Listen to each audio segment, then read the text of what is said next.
Good morning, Mario, and good morning, Switch fans. As a fan of a losing football team, this has been a tough Monday. The Lions threw the game away in the last couple of minutes, and all of Detroit is sad. But luckily, video game news is here to stay, and I'm here to hopefully brighten your day. What's going on, everybody? It's Zach from SwitchForce, and today there's a lot of big stuff to kick this week off, including the return of my favorite thing of the year. It's back. I'm going to be there. Maybe you will too. Boom. But let's kick it off with a little love for Silent Hill, which saw a new game rated in a Korean ratings board. This is Silent Hill, the short message. The short message. Now that doesn't sound like a big game, but we do know that Konami is hellbent on bringing back Silent Hill in a big way. We know that the rumor is Bloober Team is working on a brand new Silent Hill, and that it's a Silent Hill 2 remake, but supposedly they're also collaborating with Konami on shorter projects as well. And by the title alone, the short message sounds like a shorter project. Perhaps Konami and Bloober Team are going to whet the appetite of Silent Hill fans with something bite-sized and then build to the bigger game. That seems to sort of be the way of the world lately. Not necessarily the bite-sized game, but like serving up like a little entree to get people excited. No, a little appetizer. I'm so gluten-free I don't even know.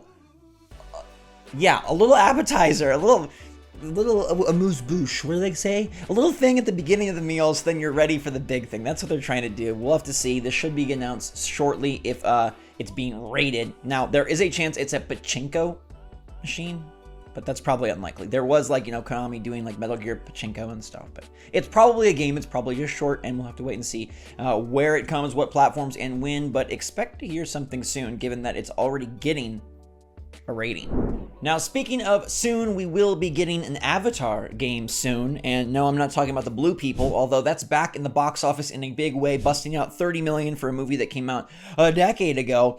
Anyhow, Avatar: The Last Airbender Quest for Balance popped up at GameFly. Y'all ever do GameFly back in the day? Those were the days, man. I remember getting my Far Cry 2 disc off GameFly and being stoked.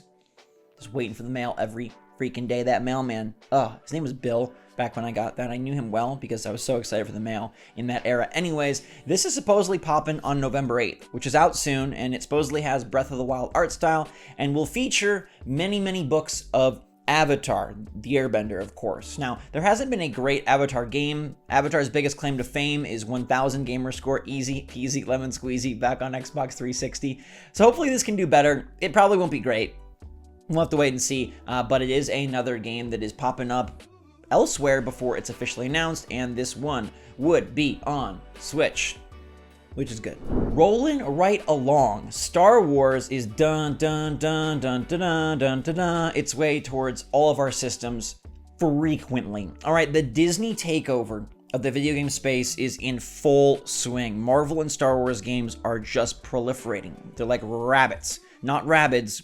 Rabbits. They are making more of them, and supposedly sources say that Disney wants a new Star Wars video game every 6 months.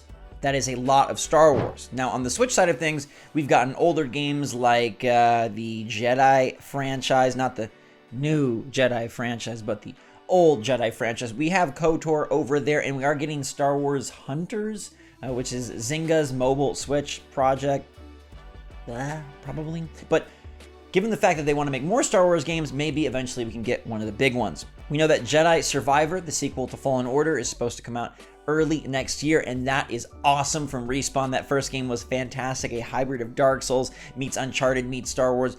It was glorious. Cannot wait for the sequel. But there's already a bunch of other big ones in the works. There's an FPS from Respawn as well. I would love to see a big Star Wars game on Switch, although we'll probably have to wait for a more powerful Switch because lightsabers, they take a lot of power, but man, they are really powering forward. And I wonder in a couple years how we feel about this, given how the Marvel movie onslaught overtook the film industry. Most people are pretty happy about it, but will it have the same effect when we have so many Marvel games, so many Disney games, so many Star Wars games in the gaming space, and those franchises proliferate? Now, the big deal to me is that they're picking a lot of good partners. This isn't just a bunch of licensed stuff from random one-offs. This is Quantic Dream, this is Respawn, this is Amy Hennig. This is a lot of big people in big places making these games, and given that commitment to quality, maybe it does work out. Let me know in the comments if you're pumped for a bunch of Star Wars and Marvel video games, or if you think they should pump the brakes, but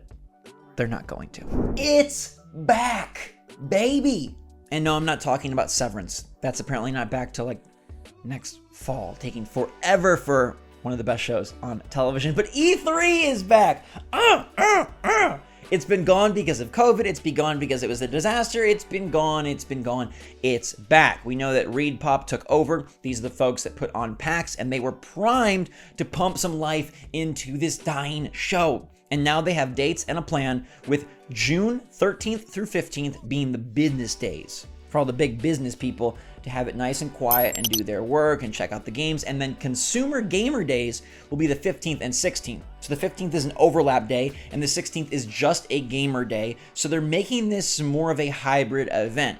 In the past, they recently tried to invite like certain number of fans. Like they sold tickets for like, I don't know, I think it was like 10,000 fans or something like that. But now they're going to kind of separate it, which honestly, I think is best for the working flow of both parties. For the people trying to cover the games, having that space is important so they can see things quickly and get through a bunch of stuff since there's so many new games.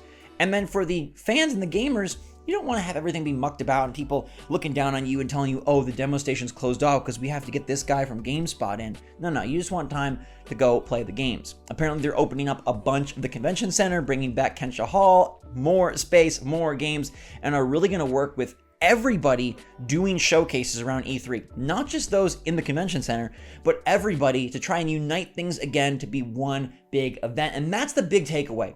That is what we needed more than anything. Yes, spectacle in the convention center is great. Yes, consumer days and media days are great, but we need a unified gaming force. Okay, everything's been so split apart and spread out, and I don't know if Jeff Keighley will go for this, but having it all be under one umbrella just makes the week feel that much more special. If they can get Xbox and PlayStation and Nintendo to all partake, not necessarily at the convention center, but just partake in some way so it feels like this is the week, the Christmas week for video games, that will be mega. And I bet there are some companies that are ready to pop the wallet and show off at the convention center. It's an opportunity, and if, say, Sony or Microsoft don't take it, somebody else will. Now, Nintendo specifically has been really good about being at E3 and having a substantial presence. They still view this show as important. They didn't do a Summer Direct this past year, but I bet they're back next year with a June showcase, given the fact that they're trying to really build up this mid-June week as something important and substantial for the entire industry. But Nintendo always has a good presence. They show off good new games.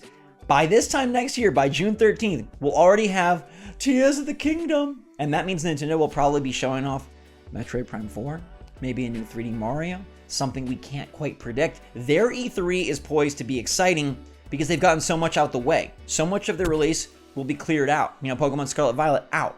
Big new Zelda, out. Fire Emblem, out. All these games, out. The Mario movie, out. So what will they have next year at E3? It could be a very awesome show. It could also be disappointing, but I think given ReedPop's investment and their desire to reunite the industry and reestablish E3 as the mecca, we're in for a treat, and I'm super looking forward to next June. I will be there!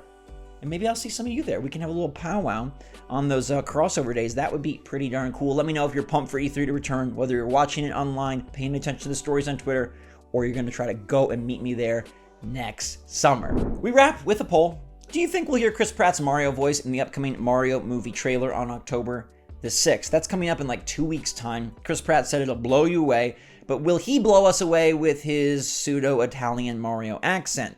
81% of you actually think yes, and I was surprised. I thought more of you thought they would hold back, but I agree. I think they're going to get out there, get ahead of it, and just, if it sucks, it sucks. If it's good, it's good, and hopefully it's the latter. And we'll get to find out exactly what this movie's about, a real teaser trailer of Mario on the big screen, which honestly, like, it's kind of withered because it's been delayed and talked about so much, but this is a really big moment. The last time Nintendo was on the big screen was the original Mario Bros. Movie.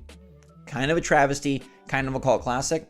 This is like a major moment. I mean, we have had an Uncharted movie, right? Sony has done stuff like that. Assassin's Creed had a movie, but Nintendo moving into this mass media space, it's actually quite a big deal. The theme parks, the movies, This is like substantial. Your childhood, your current favorites are going big time, like Mickey Mouse style. And I sure as heck hope they deliver a solid product. We'll have to wait and see for that one, but you won't have to wait and see for more Good Morning Mario. I'll be back tomorrow. In the meantime, hope your week is starting off well. Smile, spread some goodness, stay safe, stay healthy, stay happy, stay positive out there. And until next time, everybody, love you lots. SwitchForce out.